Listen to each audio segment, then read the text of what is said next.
क्या आपको जानना है कि अमेरिका में स्वामी जी ने किस किस तरह के स्ट्रगल किए और उस सिचुएशन में भी उन्होंने पॉजिटिव सोच कैसे बरकरार रखी? तो चलो सुनते हैं। ये 43वां लेटर स्वामी जी आलासिंगा पेरुमल को मैसाचुसेट्स से लिखते हैं, जो कि अमेरिका में है, 20 अगस्त 1893 को।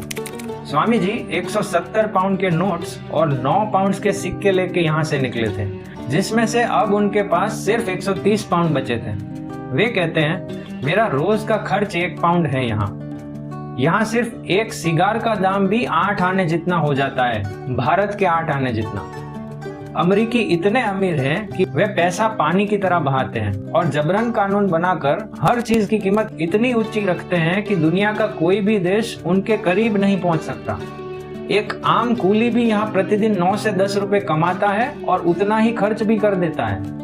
स्वामी जी जो सोने के सपने लेके इंडिया से निकले थे, अमेरिका रह के उनके सारे सपने टूट गए। वे आगे कहते हैं, अब मुझे इम्पॉसिबल सिचुएशंस के खिलाफ लड़ना पड़ता है।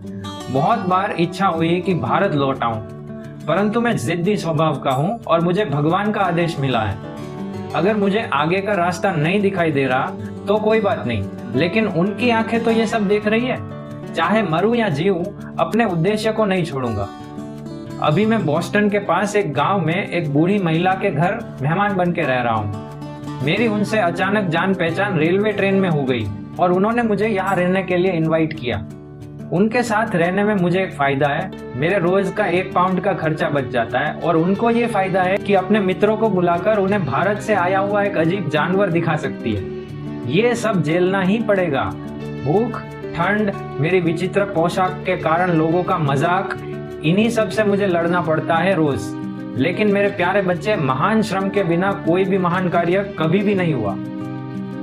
अब तक हमने स्वामी जी का स्ट्रगल देखा। अगले पार्ट में हम जानेंगे कि स्वामी जी अमेरिका के लोगों के बारे में क्या कहते हैं। तब तक बने रहें और चैनल को सब्सक्राइब कर दीजिए। धन्यवाद।